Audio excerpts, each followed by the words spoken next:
Welcome to Coleman Report Live. I'm Bob Coleman. We're talking Main Street and the small business lenders who help it grow on a special Indigenous Columbus Day show. Chris Hearn, CEO, co-founder, founder, Fountainhead, and John Riosty, American banker. Gentlemen, thank you very much for taking the time to join us. We all appreciate it. Thank you. Let's see. Let's go to the news, John. We had the Senate pass 6 small business disaster bills. I assume that's just sort of cleanup. It was on a bipartisan vote, so nothing out of the ordinary here. No. I was looking at these bills, and sort of none of them are what you would call hot button issues. There are some bills that are hot button issues that obviously they chose not to address, and some it sort of mystifies me. Some bills that have total support on both sides of the aisle, so they're, I guess you might call them cold button issues, but they also chose not to. But nothing major. But I'd like to say one thing that I'm going to be looking for over the next, say, 6 months to a year, maybe 2 years, as really the people in Florida dig into cleaning up from Hurricane Ian. I remember what happened in 2005 in Louisiana after the hurricanes there, and that was a tough time for SBA and certainly for FEMA as well. I just will be interested to see, the lessons learned, how, they respond to such a major disaster in Florida. Gulf Opportunity Loans, GO loans. Yes. For those of you who care about that. Chris, you're Ground Zero, Florida. What's happening there? Well, fortunately, we're in Orlando, so by the time the storm got to us, it was basically just a tropical storm. There's a lot of debris still in Orlando. There's still some places where there's a little bit of flooding or the water's elevated so much, but we certainly escaped the brunt of this. It definitely hurt Southwest Florida way more than it did us. I know there was a lot of criticism of New Orleans. Are we seeing that criticism this time around on SBA's and FEMA's response? How's the media treating them? I haven't seen it as much. It is kind of early still, so I guess we'll find out. I can better answer that maybe a week or 10 days from now. But so far, so good, I think. And people are trying to get back to normal as quick as they can. A lot of people got their power back, which is good, but it's only recently that they got it. John, do you see more of a response by SBA on getting money out there? Do you see any special programs happening? No, I think I agree with Chris that it's much too early to know one way or the other, and I'm hoping that SBA, there have been a lot of lessons learned in the disasters between 2005 and today, but and it may even take a little bit longer than a few weeks to see how the response is shaping up, maybe like a month or two, but we'll have to wait. I guess what they're doing is putting the infrastructure in place, but the criticism of SBA, and this is not a criticism of what they're doing now, but it is a criticism that's been raised in the past, is for an event of this magnitude, they've got to staff up, that they don't have the infrastructure on hand that can move. They've got to hire, they've got to put things in place, open offices, and that takes time before they can really start truly helping the people. That's been a criticism in the past. So we'll see what happens today. I know in the past, Chris, you would know this better than me. I know in the past, SBA has issued ability of lenders to do bridge loans for disaster loans. I haven't seen anything this time around. Is that capability still in the lender's tool chest? I suppose it is, but yeah, you're correct, Bob. I haven't seen anything about it. The state of Florida governor has launched a new program as of late last week, which is, I think they're effectively bridge loans as well. And I suspect there'll be some community financial institutions that will participate in that program. Some of the CDCs in Florida, for instance, they usually do that. Good. John, what else are you working on these days? Just really focusing on looking at how 2022 went, and I don't always have a chance to to talk to the lenders, and here is Chris Hearn right now in Fountainhead, and I saw obviously that you're in the top 100, and I don't want to steal your thunder, Bob, but maybe you'll talk. Please. Just sort of from your point of view, from the Fountainhead vantage point, just a quick review of 2022, fiscal 22. Yeah, I mean, we've still, I suspect a lot of lenders have still had what I call the PPP hangover, which is, trying to pivot operations back to doing, regular SBA loans. And of course, we still are dealing with SBA PPP forgiveness, of course, and that's ongoing. And if you were more aggressive in that, then chances are it's going to probably impact your ability to get back to normal. But, we had an okay fiscal year. I mean, I'm not as happy as I should have been, given, last couple of years. But, we've spent a lot of time this year getting a lot of policies and procedures really spot on and getting our people trained up, and really are going to have a very big fourth quarter and set us up for a big next year, which is what we're excited about. But, it's just been an adjustment for a lot of people, I think, in the SBA industry over the last year. Just kind of. Well, I suspect your story is no different than everyone else's, Chris. So. Yeah, I suspect as well. Yeah,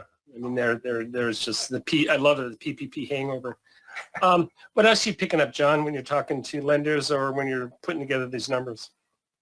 Well, Chris alluded to one thing, the look ahead to fiscal 2023.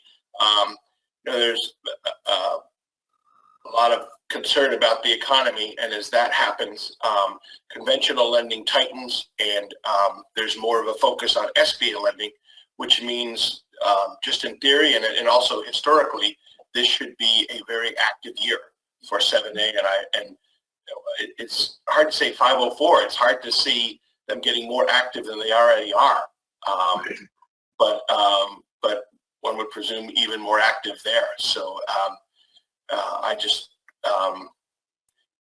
I'm hoping that that on the political front, on that the two parties get together and they provide a budget that will sort of meet the moment. Right. Sure. And I know the. I guess the question I have, Chris, is how much more do you anticipate? How much should the industry anticipate increasing in 2023? Well, I haven't seen the fiscal year end 22 number just yet. I don't know if you. Do you have that, John? Do you know what we ended up with? I know it was just north of, or just right at around 25 billion. And what I was with is if you sort of put 2021 out of the picture, fiscal 2021, when there were all kinds of enhancements and things that were never present before and weren't present in 2022. This was essentially the SBA's best year ever. Right. And obviously, if you put PPP out of the picture as well, for regular SBA, this was a banner year. This was the way it was in, say, fiscal 2019-18. Right. So big numbers, and I think I'm very waiting to see their final numbers on an individual basis. But I think this will be the first year where you have three lenders surpass $1 billion in activity. Chris mentioned the PPP hangover, John. I know there are negative reportings about the PPP program and fraud, and there was a congressional candidate who got a PPP loan and she had to defend that. Do you see that impacting SBA numbers going forward, or is this anomaly a blip, a one-off? I think you can't call it an anomaly, but I think now you can separate it out. That okay. When you've got regular SBA, it's active and getting more active.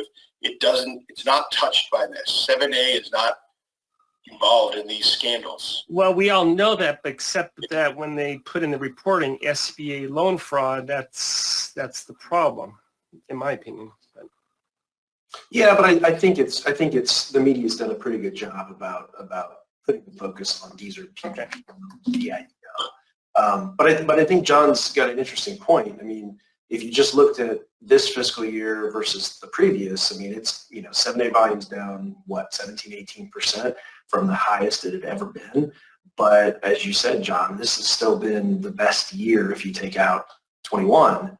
And I think some of that is sort of the halo that's been on SBA over the last couple of years. I think more and more business owners are considering SBA loans than they have in the past. And the three of us all know that as the economy continues to slow, as you said earlier, John, with conventional lending kind of going to the sidelines, I think the emphasis is going to be on SBA. And it would not shock me if fiscal year 23 is substantially better, 5-10% growth at least over fiscal year 22. That would be my guess. Right. Last week we had our event in Phoenix with the SBA BDO award winners. Bob Judge of Government Loan Solutions gave a very excellent talk on what's going on in the economy, specifically inflation, how that's impacting the secondary market, and the secondary market premiums impact directly BDO compensation, whether the bank sells the loan to the secondary market or not. And every economic downturn is a little bit different, and this certainly is no different. But the common theme is when you have rising interest rates and rising inflation, you have lower secondary market premiums. The reason why is people want to refinance out of those variable rate loans and into fixed rate lending. Chris, as the CEO of your non-bank lender, what are you budgeting for secondary market premiums? How much of a decrease are we going to have in 2023 versus 2022? Well, in calendar year 22, the first 6-7 months or so, we saw a decrease on historical premiums of about 25%. The good thing is, I would say in August and September, it's normalized from the bids that we've gotten. So I'm not entirely sure why. I suspect maybe some of that is starting in October this month. Of course, the lender fees have gone down a little bit. Perhaps that's somehow being reflected in the normalization of the secondary market premiums. I'm not really sure. But Bob, Judge brings up a good point, which is that every time we go through some of this stuff, the secondary market purchasers get concerned about the early prepays. And so I think we're going to pretty much, in our budgeting for next calendar year, Bob, I think we're going to pretty much stay with what we've seen over the last couple of months unless something radical happens in the last 3 months of the year. But I think I hope we've seen the worst of the decreases of premiums. Don't let your eyes glaze over this chart. Actually, it's a very good chart, and from an economic analysis, it's pretty simplistic. But the bottom line is premiums move inversely to the CPI, and you see that blue line, and you see which is the CPI, and you see the black line, which is premiums. So that gives you an idea of they move directly, and obviously you can see what happened during the Great Recession. And that gold line is prime rate. We are certainly, while rates are increasing, John, we are certainly nowhere where we were historically. I think Great Recession, we topped out around 8%. Right. So I'm not going to ask any of you to guess where we're going on this, other than that there is a direct impact on what's happening there and secondary market premiums. And the chart I see, it only goes through January 1st of 22. So I think if it extended out, you would see a whole lot of movement in some of those lines the rest of this year. Yeah. Go to the next chart, Joseph. I mean, these are just fascinating, and there it is, the change at the CPI and prepayment speeds. But that makes sense. People are in variable rate loans. We've been in a flat economy. In fact, one person relayed the story. The customer called up and said, "Hey, how come I had a fixed rate loan back in 2011, 2012, and now I have a variable rate?" And they said, "No, you had a variable rate loan in 2011, 2012." So those are interesting issues.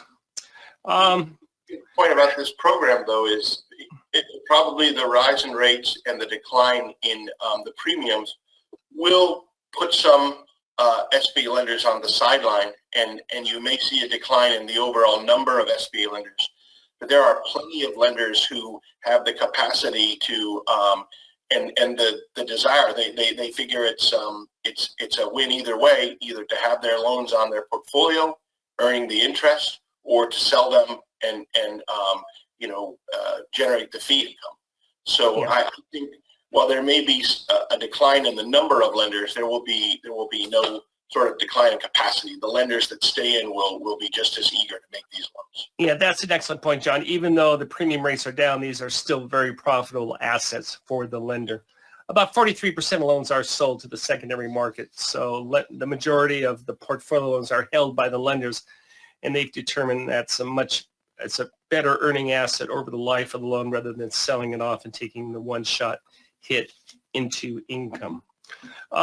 Lastly, John, I haven't heard anything. Chris, I haven't heard anything. We're supposed to get some guidance, some new program changes on small loans. In changing that dollar amount for Express, I haven't heard anything. I assume you guys have not either. No, not yet. I think there's a number of things that we're expecting to come out. We're expecting a number of things, yes. Yeah, but throughout this month, so including perhaps a new SOP is what they've been talking about. Yeah. We'll see. Nothing yet. Got an obscure question for you, John. If you don't know the answer, I'm asking. I don't know the answer. Community Advantage. We were talking about that last week, and I guess while it's popular, the numbers last year there was only $10 million, but it's still a pilot program. Is that a concern? Do we need to make it permanent, or do we really care, John? Well, I don't think there's any concern right now that the program will go away, because it is in the absence of the in the failure of SBA to get the authority last year and the year before to make loans directly. Certainly their desire to see small loans be made hasn't gone away, and here is a perfect vehicle for that. So right now, I think they're putting a lot of attention into it, and it's certainly very secure. But ultimately, no pilot program is totally secure. So it's not going to go anywhere. I agree with you. It's not going Chris, anywhere. Chris is shaking his head too. Yeah, I've seen some early drafts of some things and some legislation that would actually make it a 10-year program, so kind of get out of its pilot status. So we'll see. We'll see what happens. Well, as Chris said, we're waiting for a number of things to happen from that. Gentlemen, thank you so much for joining us. I appreciate the conversation. I appreciate the conversation. Thank you, everyone, for joining us today for Coleman Report Live, and thank you, the hardcore people here on the holiday. I appreciate that. And thank you for supporting America's Main Street, one entrepreneur at a time. Thank you for joining us today for today's episode. If you like today's content, hit that subscribe button to subscribe to our channel, and click that bell icon to get notified about our latest videos. Thank you again for joining us today and for supporting America's Main Street, one entrepreneur at a time. Catch you next time.